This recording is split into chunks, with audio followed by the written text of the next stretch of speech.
Now, Anthony Albanese is on a really negative quasi-election campaign across parts of the country right now. And I've got to say, he's just obsessed with Peter Dutton at the moment, but he's also obsessed with snapping at reporters at the same time. Now, he claims that Peter Dutton would jeopardise Australia's green manufacturing future. Have a listen to this.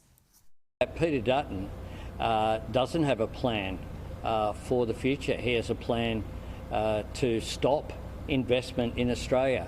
If we are really smart, there is no country better positioned to take advantage of the opportunity that is there from the transformation to net zero that is happening globally than Australia.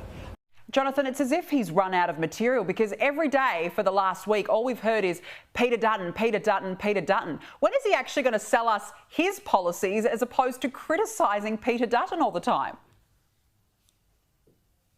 We do well to focus on the voters, perhaps, rather than his opponent. I mean, that is someone who has run out of ideas right there. If they're speaking about their opponent all the time and the risk that might be presented if someone happens to vote for them. But again, given he made all of these promises he's now broken in his first term around cost of living, around how he's growing the economy, etc., and now has been proven to have broken nearly all of them, I guess he's a little risk averse when it comes to making promises. But I mean, if he talks about people that are a risk to investment in this country, he should turn around and look in his own cabinet room and look around the table at the ministers that are stopping projects. I mean, you've got an Environment Minister who thought it was a good idea to block a gold mine that would have generated $1 billion of economic activity, 800 jobs in a regional town, because of a blue-banded dreaming story from a small group of local Indigenous Australians. I mean, you want to talk about blocking investment? Well, mate, you've got to do something about your own government. Stop talking about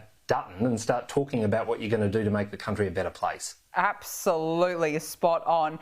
Now, I want to just ask you about critical minerals, because there's been a doubling up of green tape as well as mandatory Indigenous consultations, all sparked by Anthony Albanese's Future Made in Australia agenda. It's got the minerals sector worried. They say that it will threaten the development of the industry as well as hamper the nation's chances of competing with China. Jonathan, that's the warning from the Minerals Council of Australia. What exactly is Albo doing to the mining industry in this country?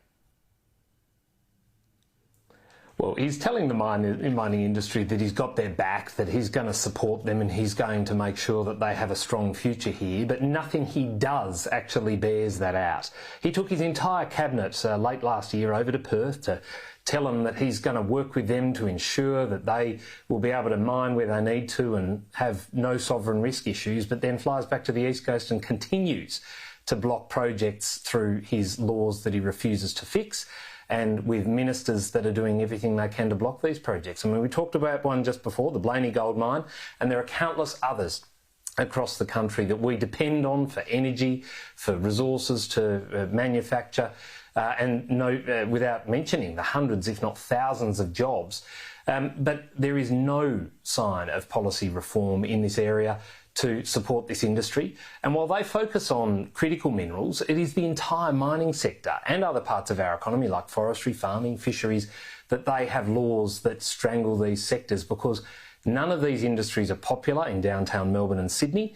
And that's what this government is all about, pandering to those voters in inner city seats, worrying about the Greens nipping at their heels electorally and sacrificing regional Australia and all the jobs out there that we need as the price for winning the next election. Yeah, and making us look like fools on the world stage by wrecking the sector. Jonathon Duniam, good to have you on. Thank you so much for joining me on the show this evening.